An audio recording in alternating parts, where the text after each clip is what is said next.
মিষ্টি দেখো মিষ্টি, কি মিষ্টি দেখো মিষ্টি, কি মিষ্টি সকাল, কি মিষ্টি দেখো মিষ্টি, কি মিষ্টি সকাল। সোনা ঝরছে ঝরে পড়ছে, কি মিষ্টি সকাল, কি মিষ্টি দেখো মিষ্টি, কি মিষ্টি সকাল। সোনা ঝরছে ঝরে পড়ছে, কি মিষ্টি সকাল। বন্ধুরা, এরকম এত সুন্দর একটা সকাল মানে ঠিক ভাষায় প্রকাশ করা যাচ্ছে না, তাই দু লাইন গান গেয়েই দিলাম। সত্যি কথাই মানে অদ্ভুত অদ্ভুত লাগছে। তিনতলার ছাদে উঠে এত চতুর্দিকে সবুজে সবুজ, আর ওই ছাদে বসে সবাই মানে সব প্রিয়জনদের সাথে একসাথে বসে চা খাওয়া, মানে আমার তো মনে হয় মানে এর থেকে সুন্দর দিন আর হতেই পারে না। বন্ধুরা, আজকে তো ফেরার দিন, আজকে মানে বাড়ির দিকে ফিরতে হবে।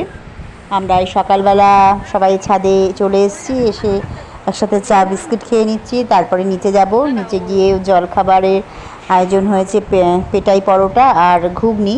ওটা আর দেখিয়ে উঠতে পারিনি ভিডিওটা, যাই হোক।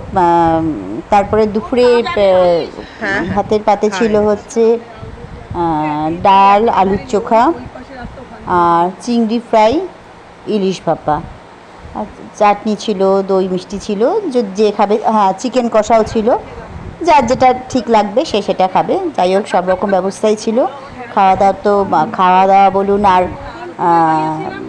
মানে যত্ন আদি কোনোটাই ত্রুটি ছিল না। প্রচুর প্রচুর করে মানে সবার ভীষণভাবে খেয়াল রেখেছে। আমরা হয়তো সত্যিই এতটা পেরে উঠি না বা পারবও না। আমাদের বাড়িতে যদি কোনো গেস্ট আসে এইভাবে এত যত্ন করা এতই আমাদের পক্ষে সম্ভব না। দেখুন, আমি আর আমার যা খাচ্ছি, আর সবাই বাইরে খেতে বসেছে। আমরা এটাই পরোটা আর ঘুগনি সকালে জলখাবার খেয়ে নিচ্ছি, তারপরে দুপুরের খাওয়া দাওয়া করেই আমরা বেরিয়ে পড়ব। তবে আমরা যখন মানে এসেছিলাম একসাথে, কিন্তু যাওয়ার বাসটা আমাদের আলাদা হয়েছে। এখন তার মধ্যেখানে কফি দিয়েছে, কফি চলে এসছে, কফি বিস্কুটও খেয়েছি একবার। বললাম তো, সবাই একসাথে বসে গল্প, হাসাহাসি, আর কি ঠাট্টা, মানে ভীষণ সুন্দর একটা সময় কাটিয়েছি। সেই সময়টা আমরা এই দুটো দিন আমাদের সত্যি ভীষণ সুন্দর, মানে কী বলবো, পরিবার একসাথে হলে যে আনন্দটা, সেটা আপনারা সবাই বুঝতে পারছেন যে সেটা ঠিক কতটা আনন্দ হয়। সবাই একসাথে ঘরে বসে হই হুল্লোড় করে কফি খাওয়া, মানে সত্যিই এটা একটা দারুণ ব্যাপার। যাই হোক, এই দেখুন, এটা ছোট্ট একটা খাল আমার ভাগ্নির বাড়ির পাশেই। খাল পার হয়ে আমার আমার দুই ননদ, ওরা একটু আমার ভাগ্নির জেঠি শাশুড়ি বাড়িতে যাচ্ছে, মানে একটু ঘুরতে যাচ্ছে। তারপরে ওরা রেডি হয়ে নিয়েছে একেবারে, তারপরে এসে ওরা বেরিয়ে যাবে। ওদের বাস ছিল 12টা 15 নাগাদ, আর আমাদের না 12টা 15 না, ওদের বাস ছিল বোধহয় 1টা নাগাদ, আর আমাদের ওই মানে 1:45 নাগাদ বাস ছিল। যাই হোক, আমরা খুব একটা দেরি হয়নি, আমরা 15-20 মিনিট আগে পিছু মানে বাড়িতে চলে এসেছি আর কি। এই যে বাসে উঠে গেছি বন্ধুরা, ফেরার পথে ফিরছি।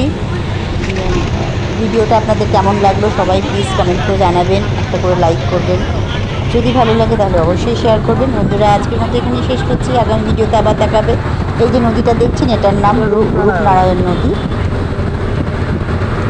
তাহলে বন্ধুরা, আজকে এখানে শেষ করছি, আগামী ভিডিওতে আবার দেখা হবে, আবার কথা হবে। যদি কখনো আবার কোথাও যাই, এরকম সুন্দর সুন্দর ব্লগ করব। সাথে থাকবেন, পাশে থাকবেন। শুভরাত্রি।